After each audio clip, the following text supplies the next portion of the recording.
The sun hung heavy over the small frontier town of Red River, its dusty streets alive with chatter, wagon wheels, and the metallic clang of a blacksmith's hammer. It was the kind of town where everyone knew everyone else, and no secret lasted longer than a Sunday sermon. And in that town, there was one name whispered louder than all the rest: Clara Mae Dawson. Clara was not the sort of woman who blended into the background.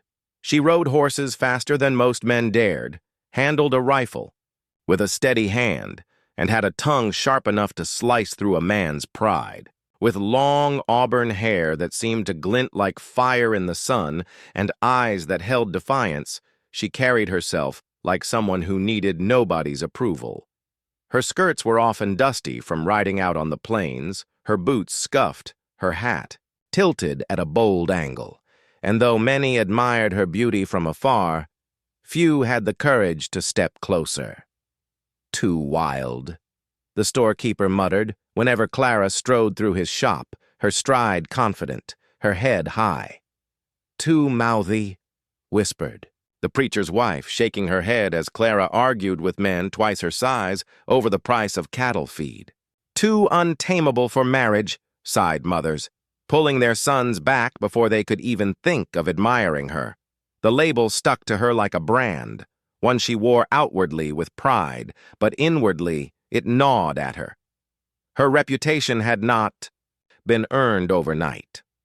Clara had grown up on the fringes of society, raised by a father who taught her how to rope cattle and break wild horses instead of embroidery and piano.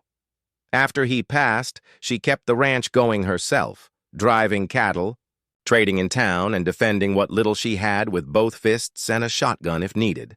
Men who tried to court her often found themselves outpaced, out-talked, or outright rejected when they expected her to be meek. The last suitor who had come knocking had tried to tame her by insisting she give up her ranch and move into town. Clara had sent him packing within an hour, her words echoing long after. "I'd rather die with dust on my boots than live caged in your parlor." That was the last time any respectable gentleman came calling, yet Clara wasn't blind to the sting of loneliness. At night, when the house creaked and the wind howled through the shutters, she felt the weight of silence pressing in. She had no siblings, no parents, and only a handful of hands to help with the ranch. She would sit on the porch, staring at the endless sky, her heart aching for something more than gossip and solitude. But she would never admit it, not to the town, not to herself. Her reputation grew harsher as the years passed. The townsfolk turned her into a cautionary tale, a name mothers used to warn their daughters. "Don't be too bold, or you'll end up like Clara Dawson, alone." Even the children repeated the words, though they scarcely understood them. But Clara wasn't one to cower. If the world wanted to brand her untamable, then she would carry that brand openly. She rode into town with her chin high, dealt with ranchers on her own terms, and never once begged for anyone's approval. Her laughter rang out like thunder in the saloon, and her voice rose above men's when they dared to challenge her. And, yet, beneath the fire, there was a softer truth. Clara longed for someone who wouldn't see her as a burden or a prize to be won, but as a partner. Someone who could look past the wildness and see the loyalty, the tenderness she buried so deep. She had love to give, but she feared it would never be wanted unless she broke herself down into something small, quiet, and manageable. That she refused to do. One fateful morning, the whispers grew louder than usual. Clara was seen racing through town on horseback, her hair loose, her rifle strapped across her back. A group of men had mocked her near the saloon, one of them daring to call her a man in skirts. Clara had dismounted, given him a piece of her mind, and walked away unshaken. But as she tied her horse near the general store, she overheard the sneers, the muttered words. "Wild thing," one said. "Never be a wife," another added. "Untamable." Clara's jaw tightened.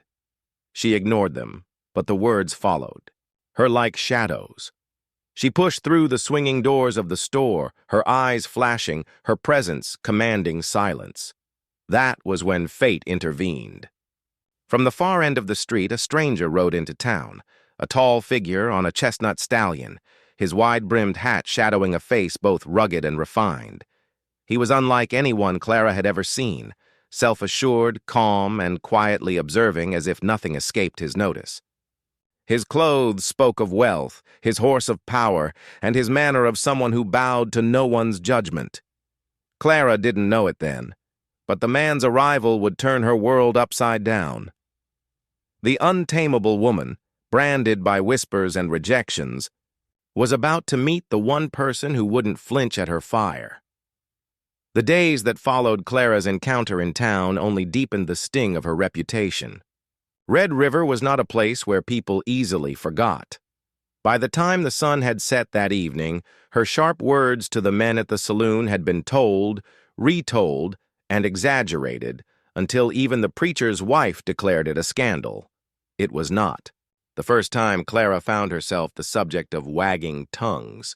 For years, men had come knocking at her door, curious, hopeful, or daring. Each had walked away with bruised pride or wounded egos, never understanding why Clara would not bend to their expectations. She remembered them all too well, their faces, as sharp in her memory as the lessons they carried. There had been Samuel Peters, a rancher's son who thought his money made him desirable. He offered Clara security and comfort, but only if she gave up her own ranch to become mistress of his household. Clara had listened politely, then told him she'd sooner marry the river itself than tie herself to a man who saw her independence as a flaw. Samuel never spoke to her again, but he told anyone who would listen that she was ungrateful, too proud for her own good. Then there was Jonathan Price, the blacksmith's apprentice, a good-hearted man but timid, quick to flinch at Clara's boldness. He wanted a gentle wife who would smile sweetly and nod at his every word. Clara tried, for a while, to meet him halfway. She softened her voice, wore her hair pinned like the preacher's daughters, even tried to speak less in public. But the longer she played that part, the more suffocated she felt. The final straw came when Jonathan tried to forbid her from riding alone out on the prairie. Clara broke off their courtship with a sharp finality. After that, fewer men dared to try. By the time she reached 23, Clara's list of failed suitors had become the town's favorite tale. Mothers warned their sons, fathers shook their heads, and men made bets on how long the next fool would last. Every rejection added another layer to her reputation, until she was no longer just Clara Mae Dawson, the ranch girl with a strong arm and a stubborn streak.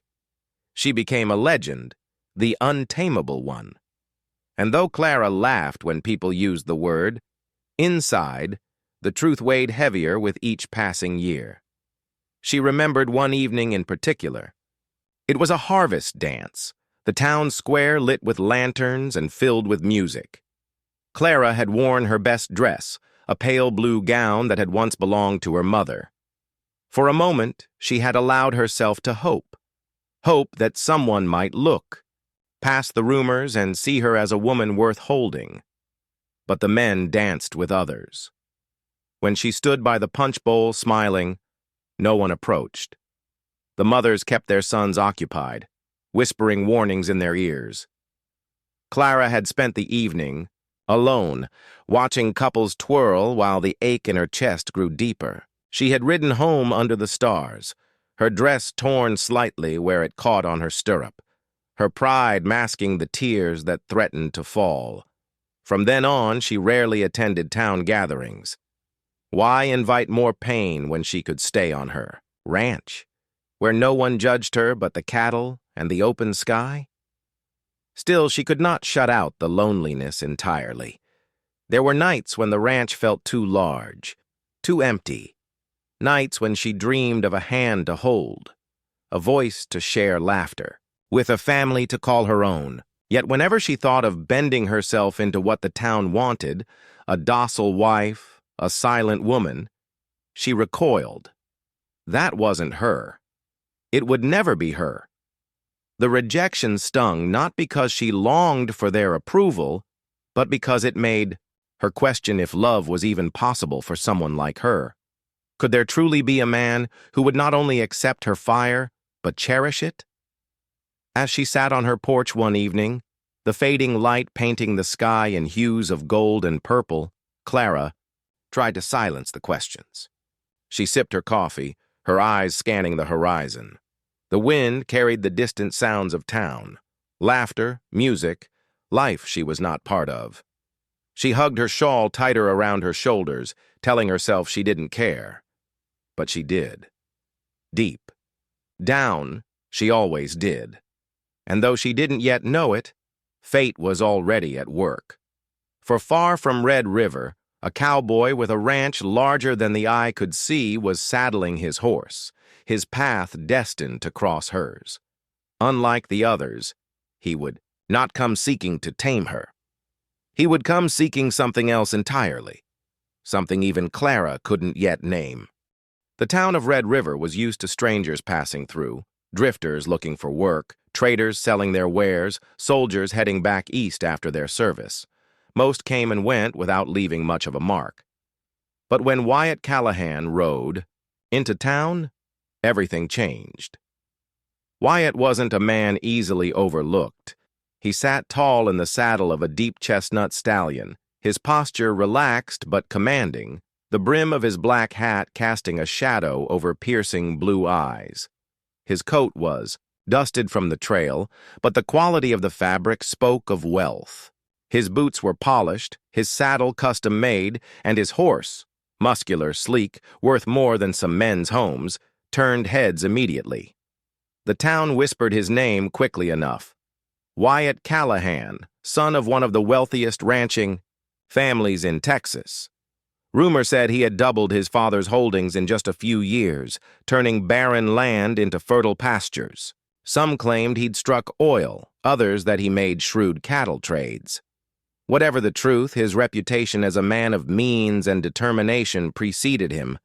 But Wyatt had not come to Red River to boast of his wealth or to sit idly in saloons.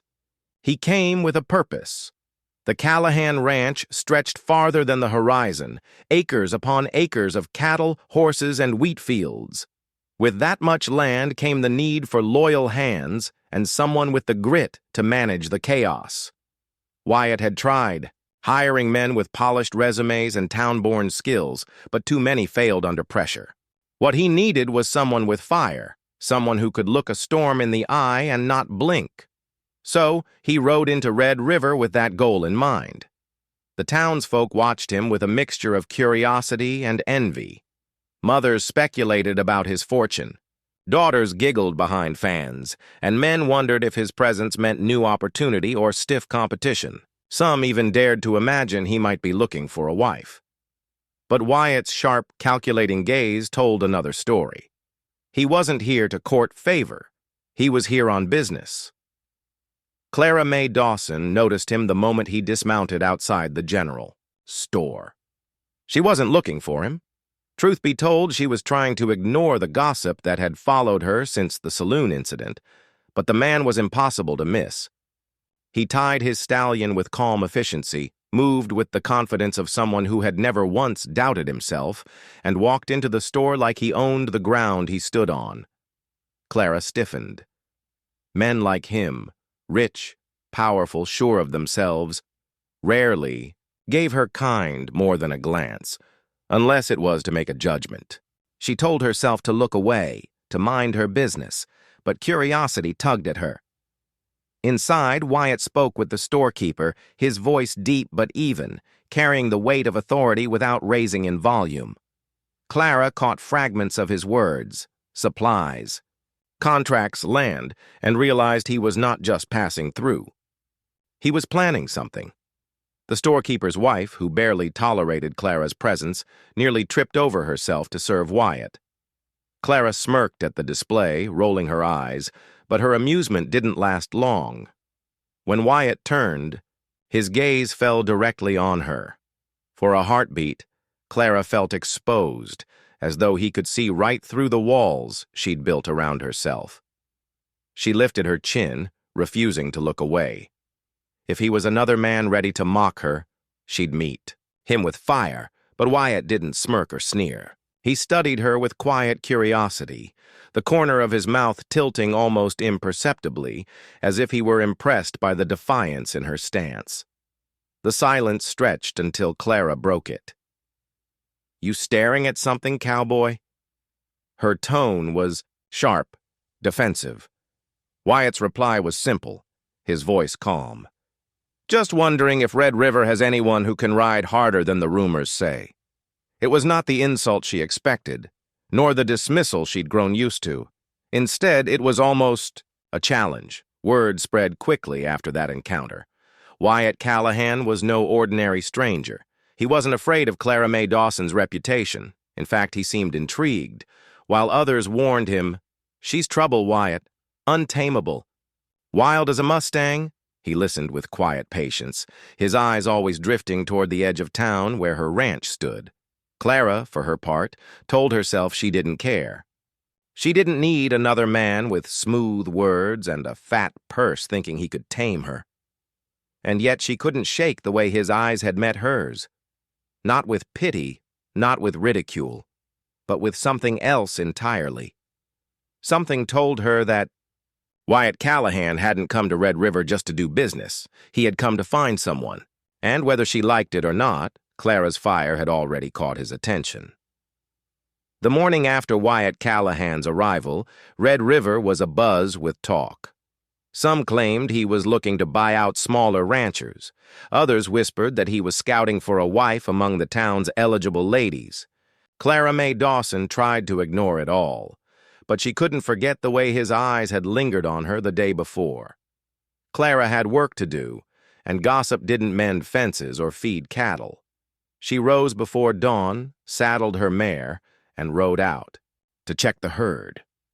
By the time she came back into town for supplies, the sun was high and the streets were crowded.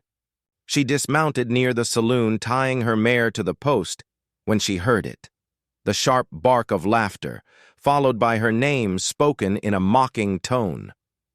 3 men leaned against the saloon's porch railing, their eyes fixed on her.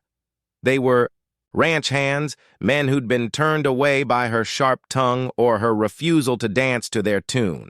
One of them, Burke Hollis, grinned wide as he raised his voice. "Well, if it ain't Red River's wild mare, tell me, Clara, you ever gonna let a man throw a saddle on you, or are you gonna keep biting every hand that comes near?" The other 2 roared with laughter. Clara's jaw tightened. She could have walked away. Lord knows she'd tried ignoring men like them before. But today, something inside her snapped. She strode across the dusty street, her boots kicking up dirt, and planted herself in front of Burke. "You got a real talent for talking, Burke," she said, her voice sharp enough to cut. "Shame none of it's worth listening to." The men bristled, muttering curses under their breath, but Clara didn't flinch. She'd stared down bulls bigger than them. What she didn't notice at first was the figure watching from the far end of the street. Wyatt Callahan sat tall on his stallion, having ridden into town for the blacksmith. He reined in, his eyes narrowing, as he saw Clara standing her ground against 3 men twice her size. Burke took a step closer, his grin ugly now. "Careful, Clara. Keep talking like that, and you'll find yourself real lonely." Clara smirked. "I'd rather be lonely than desperate enough to keep your company." The men stiffened, ready to retort, but a new voice cut through the tension. Calm, steady, commanding. "That's enough." Heads turned. Wyatt had dismounted, his boots sounding heavy against the wooden planks as he stepped onto the saloon porch. He wasn't loud, but his presence demanded attention. His eyes locked on Burke and his companions. "You boys got work to do, or are you planning to waste your day harassing a lady?" Burke sneered. "This ain't your business, stranger." Wyatt's gaze didn't waver. "It is now." The silence that followed was thick as molasses. Burke shifted, glancing at Wyatt's broad shoulders and the quiet steel in his posture. With a muttered curse, he spat into the dirt and jerked his chin at the others. "Come on, ain't worth it." The 3 of them slunk away, grumbling, but none daring to look Wyatt in the eye. Clara crossed her arms, glaring at Wyatt. "I didn't need your help." Wyatt's lips tilted into the faintest suggestion of a smile. "Didn't look like you did. Still, 3 against 1 isn't fair odds in my book." She studied him, searching for mockery, but found none. That unsettled her more than anything. Men usually stepped in to play the hero, expecting gratitude or a soft smile in return. But Wyatt stood there as if the matter was settled, as if he had no need to prove himself. "What's your angle, Mr. Callahan?" she asked, her tone guarded. "No angle," he said simply.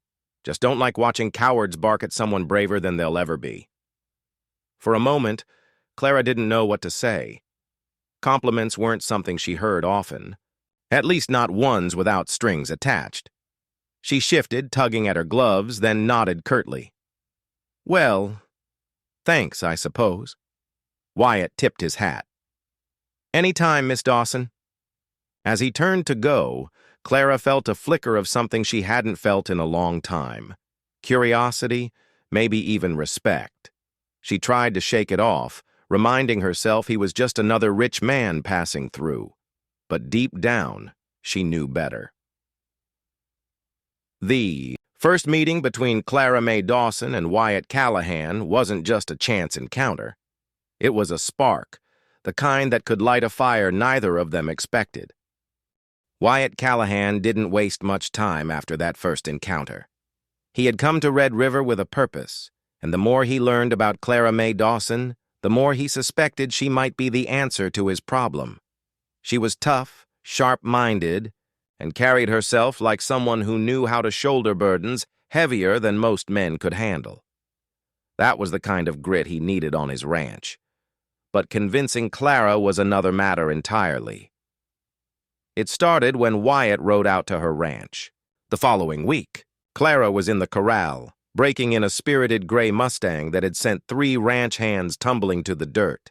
Sweat beaded her brow, her auburn hair whipping loose as she gripped the reins and held her seat with sheer determination. Wyatt watched quietly, leaning against the fence, impressed by her skill. When the horse finally yielded beneath her, Clara swung down, landing lightly on her boots. She wiped her brow and froze when she spotted Wyatt. "What are you doing here?" she asked sharply, narrowing her eyes. "Looking for someone who knows how to handle wild stock," Wyatt replied evenly. "I think I just found her." Clara's arms crossed immediately, her guard snapping into place. "If you came all this way to flatter me, you wasted your time." "Not flattery," Wyatt said, his tone steady. "A job offer. I need someone I can trust to help manage my ranch. Land that big can't run on hired men alone." Clara laughed, a short, sharp sound. "You want me to work for you? That's rich. I don't see what's so funny. You and every other man in this town think I need taming. You're no different." Wyatt's eyes held hers. "I don't want to tame you, Clara. I want your fire. My ranch needs it." The words hung in the air, startling her more than she let on. But instead of showing surprise, she bristled. "And what makes you think I'd give my time and sweat to make you richer than you already are?" Wyatt's mouth curved into the faintest of smiles. "Because I think you're wasted. Here, fighting small battles in a town that doesn't appreciate you." Clara's eyes flashed. "I don't need appreciation, Callahan. I've got my land, my stock, and my freedom. I'm not about to throw it away so some rich cowboy can pat me on the head for a job well done." Wyatt chuckled softly, which only fueled her irritation. "I'm not in the habit of patting anyone on the head, Miss Dawson, and I don't give jobs to people I don't respect." Their eyes locked, a silent challenge sparking between them. Clara hated how steady he looked, how sure of himself. Most men got rattled when she snapped. Wyatt didn't even blink. Over the days that followed, their paths crossed again and again, sometimes in town, sometimes when Wyatt happened to be near her ranch. Each time, their conversations turned into battles of wit and willpower. Clara refused to let him think she was interested. while Wyatt seemed to take pleasure in pushing her buttons, calmly deflecting her sharp remarks with that unshakable patience. Once in the general store, Wyatt offered to carry a heavy sack of feed for her. Clara snatched it up herself, gritting her teeth as she hauled it outside. "I can carry my own load, Callahan." "I never doubted that," he said, easily balancing 2 sacks himself. "Doesn't mean you have to do it alone." The words hit harder than she expected. She shoved the thought aside. Another time, at the blacksmith's, Wyatt teased her about her temper after she snapped at a man who'd cut in line. "You've got a sharp tongue," he remarked, his tone mild. "And you've got a knack for sticking your nose where it doesn't belong," she shot back. Instead of bristling, Wyatt only grinned slightly. "Maybe, but sometimes a sharp tongue just means a sharper mind." Clara walked away fuming, but a strange warmth lingered in her chest. The truth was, Wyatt challenged her in a way no one else had. He didn't try to silence her or mold her into something else. He didn't cower from her temper, nor did he try to outshout her. He simply stood his ground, calm and steady, like a mountain refusing to move no matter how fierce the storm. And Clara, for all her fire, couldn't deny she respected that, even if she would never admit it aloud. One evening, as she sat on her porch, sipping coffee and watching the sky turn shades of crimson, she found herself thinking of him. His quiet confidence, the way he looked at her not with judgment but with curiosity, maybe even admiration. She shook her head, irritated with herself. "Don't be foolish, Clara May," she muttered. "He's just another man with too much money and too much pride." But deep down, she knew Wyatt Callahan was not like the others. And that was exactly what unsettled her the most. For weeks, Wyatt Callahan and Clara May Dawson circled each other like 2 wild mustangs, neither willing to yield, both stubborn in their own way. Their clashes became the talk of Red River. Wyatt with his calm persistence, Clara with her fiery temper. Most expected it would end the way every story with Clara did, with another man walking away, shaking his head at the impossibility of her, but Wyatt wasn't like the others. He didn't walk away. One late afternoon, a storm rolled across the plains. The sky darkened, thunder growling low, the kind of storm that sent ranch hands scrambling to secure the herd. Wyatt had been riding the fence line of his land when he noticed smoke rising from the direction of Clara's ranch. Concern prickled his chest, and without hesitation, he turned his stallion toward it. When he arrived, he found the source of the smoke, not fire, but lanterns lit in the barn. Inside, Clara was bent over a calf, its tiny body slick with blood and trembling. She had rolled up her sleeves, her face set in determination as she tried to coax the weak creature to breathe. 2 young ranch hands hovered nearby, uncertain and nervous. "Get me more clean water," Clara ordered sharply, not looking up. Wyatt stepped inside, his boots crunching on the hay-strewn floor. "What's wrong?" Clara's head jerked up, surprise flickering in her eyes before irritation replaced it. "What are you doing here?" "Storm drove me this way," he answered smoothly, though he didn't bother explaining further. His gaze dropped to the calf, struggling in her arms. "Premature?" She nodded curtly. "Mother's weak. Calf won't take to her. If I can't get him breathing strong, he won't last the night." Wyatt crouched beside her without hesitation. "Show me what to do." For a moment, Clara froze. Most men avoided this kind of work. The blood, the mess, the patience it required. But Wyatt's eyes were steady, his voice calm. Against her better judgment, she gave instructions, and he followed without complaint, steadying the mother cow, holding the calf when she needed both hands, fetching supplies without being asked twice. Hours passed as rain hammered against the barn roof, thunder shaking the ground. Together they worked side by side until finally the calf gave a weak but determined cry. Clara exhaled, a rare softness breaking through her usual fire. She stroked the calf's damp head, her lips curving into the faintest smile. Wyatt watched her quietly. He'd seen her fierce. He'd seen her defiant. But now he saw something else. Gentleness, care, a tenderness she hid from the world like a secret. "You did it," he said softly. Clara shook her head. "We did it." Their eyes met in the lantern light. For once, Clara didn't snap or look away. She held his gaze, and Wyatt saw the truth behind her walls. She wasn't untamable, not really. She was simply afraid that if she let anyone close, they'd dismiss the softer parts of her as weakness. The moment stretched, fragile and unspoken, until one of the ranch hands returned with fresh towels, breaking the spell. Clara quickly turned back to the calf, her mask sliding back into place. When the storm finally eased, Wyatt stood to leave. At the barn door, he paused. "You've got a good heart, Clara. Don't let anyone tell you otherwise." Her chest tightened. No one had ever said those words to her before. She wanted to scoff, to make a sharp retort, but the truth was, she couldn't. Instead, she whispered, almost against her will, "Don't go telling the whole town that. I've got a reputation to keep." Wyatt's smile was quiet, knowing. "Your secret's safe with me." After he left, Clara sat alone.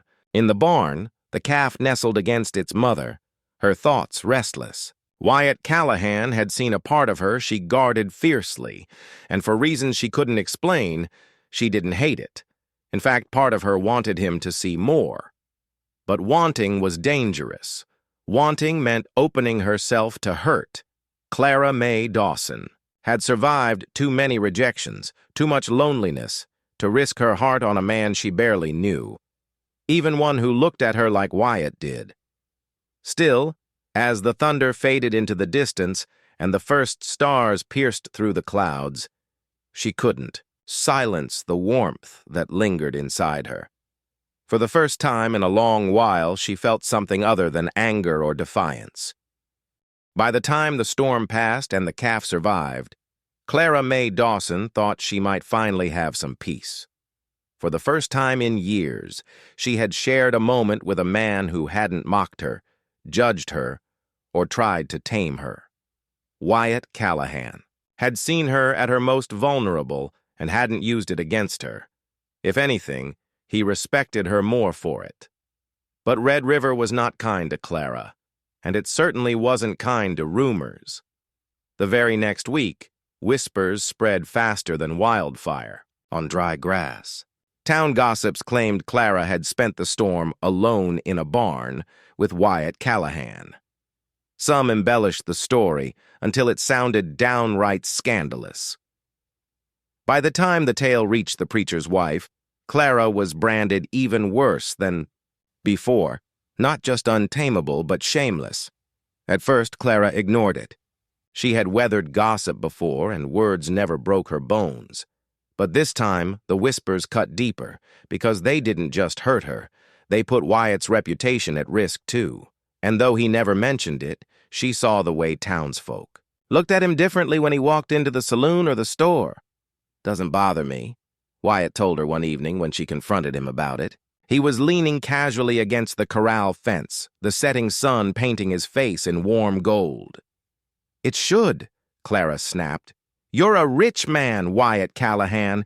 People listen to what's said about you. They'll think you're a fool for spending time with me." He gave her that calm, steady look she was beginning to know all too well. Let them think what they want. Doesn't change the truth. Clara bit her lip, frustration warring with a strange warmth in her chest. He said it so simply, as if words really couldn't harm either of them. But Clara knew better. Words had been her prison for years, and then came the sabotage. It began small. A fence cut along the northern ridge of her property, leaving her cattle wandering dangerously close to a ravine. She chalked it up to bad luck at first, but when it happened again 2 nights later, and then again a week after that, she knew it wasn't an accident. Someone wanted her ranch in trouble. Wyatt noticed it too. He'd ridden over one morning and found Clara and her hands rounding up strays before dawn. "That's no accident," he said grimly, inspecting the clean slice of wire. "Someone's doing this on purpose." Clara's jaw tightened. "And I've got a good guess who." Burke Hollis, the same man who had mocked her outside the saloon. He'd nursed a grudge ever since, and Clara suspected he wasn't the type to let humiliation go easily. Still, suspicion wasn't proof. Then came the worst blow. One evening, as Clara returned from town, she found her barn doors forced open and the hay inside set ablaze. Smoke filled the sky, flames licking greedily at the wooden beams. Without hesitation, she ran inside to free the terrified horses. Wyatt appeared moments later, galloping in with two of his men. Together, they dragged water buckets, fought the fire, and finally managed to douse the worst of the flames before the barn collapsed entirely. When it was over, Clara's hands were blackened with soot, her hair singed at the ends, but her horses were safe. She leaned against a fence post, chest heaving as Wyatt approached. "You could have been killed," he said, his voice low, more shaken than he wanted to admit. Clara met his gaze, fire still flashing in her eyes. "And I'd do it again. That barn's all I've got." Wyatt looked at her then, not with frustration, not with judgment, but with something deeper. Admiration. Maybe even fear of how fiercely she clung to what was hers. The town had its own interpretation, of course. By morning, whispers swirled that Clara had burned her own barn to get Wyatt Callahan's attention, or worse, to make him feel sorry for her. The lies spread cruelly, painting her as desperate, manipulative, untouchable. Clara clenched her fists when she overheard the gossip at the store, every muscle in her body burning with the urge to scream. But before she could, Wyatt stepped forward. "She didn't ask for your pity," he said to the crowd, his voice cold and hard as steel. "She nearly lost her life saving her stock. If you've got a problem with that, take it up with me." The room fell silent. No one dared challenge him. For the first time in her life, Clara wasn't alone in facing the town's judgment. Wyatt Callahan had stood beside her unwavering, and though the gossip didn't stop, Clara felt something shift inside her. Maybe, just maybe, she wasn't fighting this battle by herself anymore. But one thing was clear. Someone wanted to see her fail, and neither she nor Wyatt had any intention of letting that happen. The fire had shaken Clara more than she wanted to admit. She had faced storms, wild stock, even rattlesnakes without flinching, but watching flames devour her barn, smelling the acrid smoke clinging to her skin, that was different. Someone wanted her ruined, and worse, the town seemed eager to believe the lies about her. But Clara Mae Dawson had never been one to lie down and take a beating. If they wanted to call her wild, if they wanted to paint her reckless, then she would show them just how far her so-called recklessness could go. The first step was finding out who was behind the sabotage. Wyatt suspected Burke Hollis and Clara's. Gut told her the same. Still, gut feelings didn't stand up against the weight of gossip. She needed proof. For days, she rose before dawn, working her land, riding her fence lines and keeping a sharper eye on her herd. She started setting small traps, strings of twine tied across fence gaps, marks in the dirt only she would recognize. If someone came sneaking around again, she would know it, and she didn't have to wait long. One night, the moon cast silver across the plains, the air cool and quiet. Clara crouched low behind a mesquite bush near the northern ridge. Her mare was tethered a few paces back, silent and watchful. Hours dragged by, the only sounds the chirp of crickets and the distant cry of a coyote. Then she saw movement, a shadow slipping through the grass. Clara's heart kicked hard in her chest, but she stayed still, The figure knelt near her fence, a knife flashing faintly in the moonlight as he bent to cut the wire. That was all the proof she needed. Before the man could finish, Clara rose, her rifle aimed steady. "Drop it!" The shadow froze. Slowly, Burke. Hollis straightened, his face twisting in shock and anger. "You've lost your mind, woman!" "Funny," Clara said, her voice cold. "My mind's just fine. It's my patience that's worn thin," Burke sneered. "Nobody's gonna believe you. You've been spoiling for a fight since the day you could talk. Folks'll say you're lying, same as always." Clara's grip tightened on the rifle. He wasn't wrong. Without a witness, it would be her word against his. And the town would always choose the man over the untamable woman. But Burke had made one mistake. He wasn't alone. Hoofbeats thundered behind Clara, and she almost smiled as Wyatt Callahan rode into view. He dismounted quickly, his eyes sweeping the scene. "Looks like you've been caught red-handed, Hollis." Burke paled, his bravado faltering. "This ain't what it looks like." Wyatt cut him off with a sharp glare. "It looks like sabotage. And I don't take kindly to men who ruin a woman's land out of spite," Burke sputtered, but Wyatt's presence left no room for argument. Between Clara's steady rifle and Wyatt's reputation, the man was cornered. The next morning, Wyatt marched Burke into town himself, presenting him to the sheriff along with the evidence Clara had collected: cut wires, damaged posts, and the knife she'd taken from Burke. The sheriff, though reluctant to tangle with a local boy, had no choice but to act with Wyatt standing at Clara's side. For once, the town's gossip turned in her favor. Whispers of liar and wild thing shifted to murmurs of respect, grudging though they were. Clara had proven her innocence, and Wyatt had made sure no one could deny it. But proving herself wasn't just about silencing the town. That night, as Clara stood on her porch, Wyatt beside her, she felt a deeper victory. For the first time in years, she hadn't had to fight alone. She hadn't been forced to grit her teeth against the world and bear the weight all by herself. "You didn't have to help me," she said quietly, her arms crossed though her voice held more softness. "Then fire." Wyatt looked at her, steady as ever. "Maybe not, but I wanted to." Clara swallowed hard. She was used to men wanting things from her land, her beauty, her obedience. But Wyatt's words held none of that. He wanted with her, not from her. That difference unsettled her more than any insult ever had. "You're a fool," she muttered, though her tone lacked its usual bite. "Maybe," Wyatt said with a faint grin, "but at least I'm a fool standing next to the bravest woman in Red River." Heat rushed to her cheeks, and Clara looked away, pretending to adjust the shawl around her shoulders. Yet deep down, something shifted. She had proven her worth. To the town.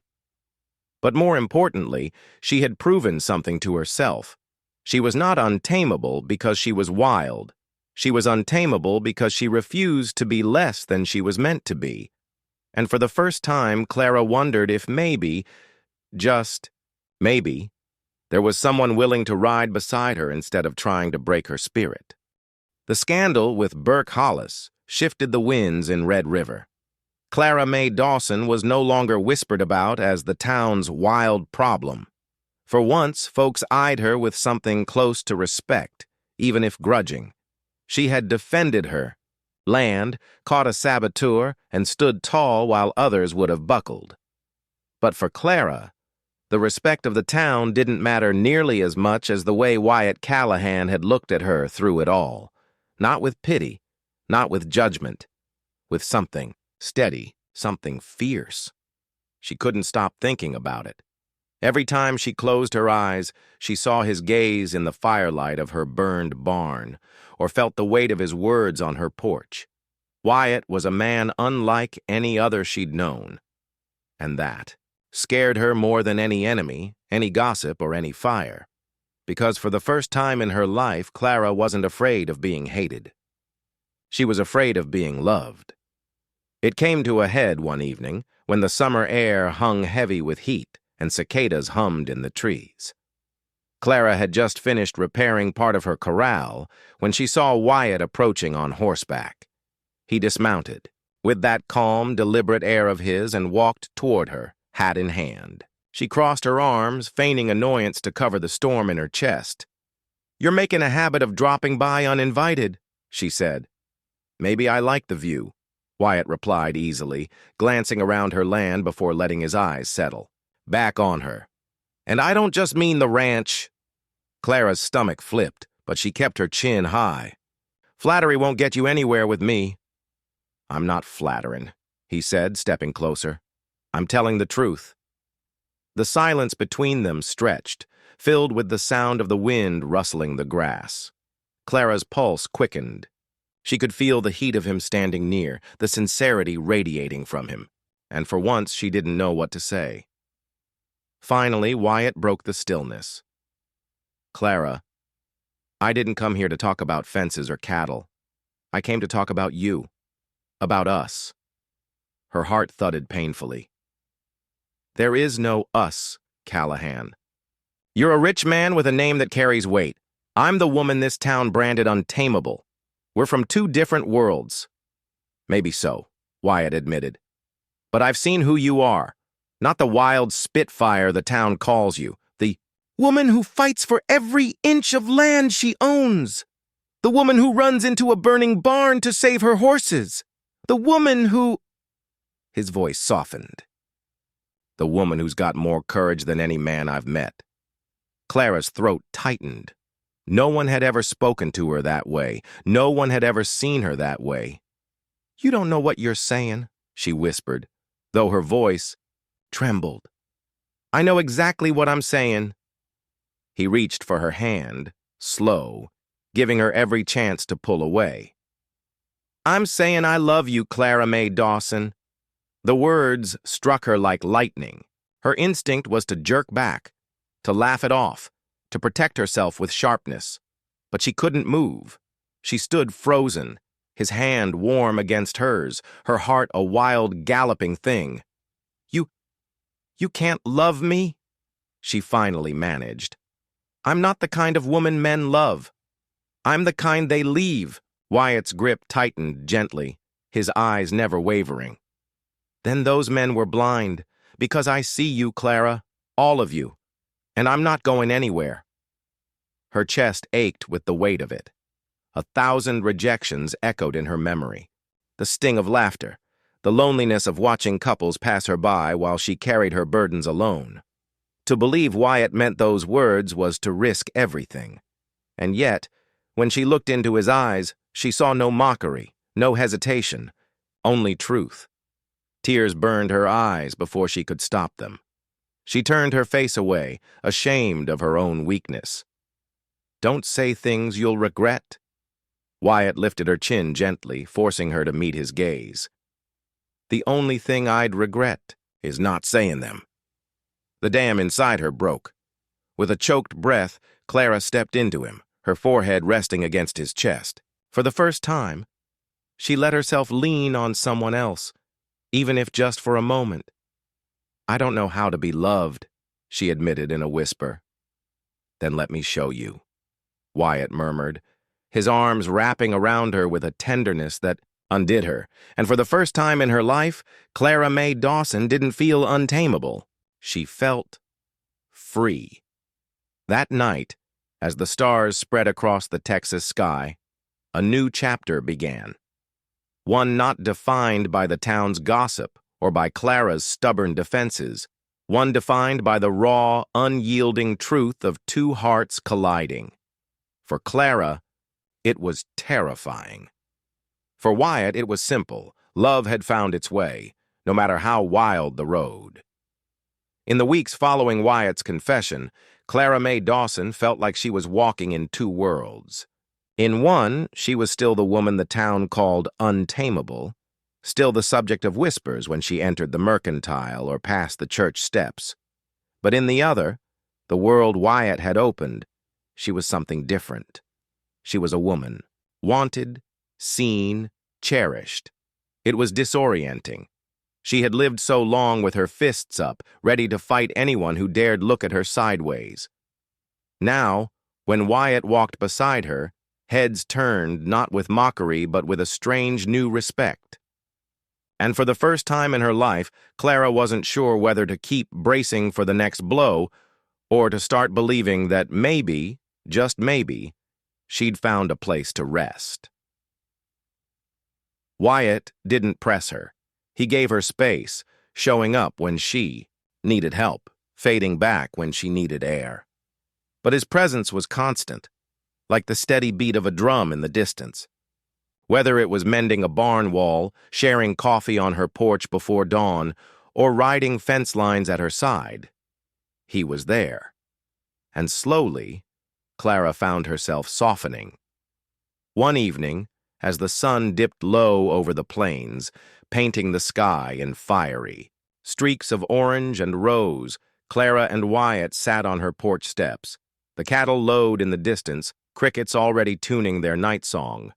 Wyatt leaned back, hat tilted, content in silence. Clara fiddled with the hem of her skirt, restless. "You ever think about the future, Callahan?" she asked finally, surprising herself. He tilted his head to glance at her. "All the time." She snorted. "Easy for you. You've got money, land, a name that carries weight. The future's laid out for a man like you." Wyatt's gaze sharpened. "And for a woman like you?" Clara hesitated, then laughed bitterly. "The town thinks my future's to grow old alone, snapping at anyone who comes too close. Or maybe sell my ranch when I can't keep up with it anymore." Wyatt shifted closer, his voice low and sure. "That's not the future I see." Her chest tightened. "What do you see then?" "I see a woman running a ranch as strong as any man. I see her with a partner who's not afraid of her fire. I see her raising a family, teaching her children what it means to stand tall no matter what the world says. And I see her laughing." His lips curved into a rare smile.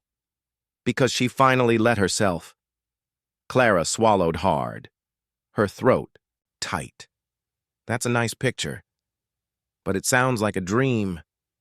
Wyatt reached for her hand, gentle, certain. "Then let's make it real." The words echoed in her head long after he left that night.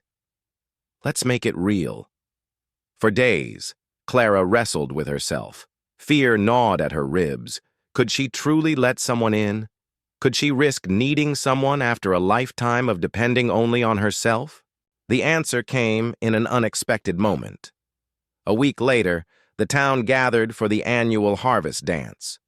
Clara almost didn't go. She hated the stares, the whispers. But something in her heart urged her forward.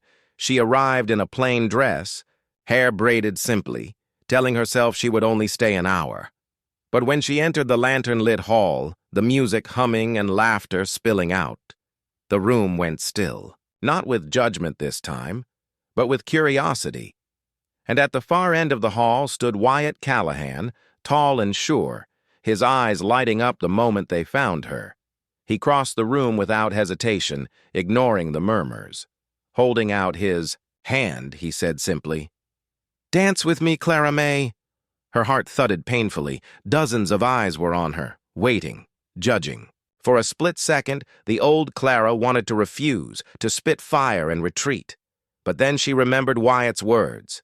Let's make it real. So she took his hand. The crowd parted as he led her to the floor, and the fiddle began to play. Clara's body was stiff at first, awkward, but Wyatt's touch was steady. Slowly, she let herself relax, the music carrying her, the warmth of his palm grounding her. For the first time in her life, Clara didn't care what the town thought. She was tired of living under their brand, tired of letting their voices shape her fate. Tonight, she was claiming her own story. And when Wyatt leaned down, his lips brushing her ear as he whispered, "You're mine, and I'm yours. Whether the town likes it or not," she believed him. Months later, the gossip still swirled, but Clara no longer flinched at it. She and Wyatt worked side by side, blending their herds, repairing their land, planning a life not defined by others but by themselves. The untamable woman had found her match, not a man who sought to break her, but one who rode beside her, steady and unyielding. Together they forged a future built not on fear or loneliness, but on love. And for Clara Mae Dawson, that was the greatest victory of all.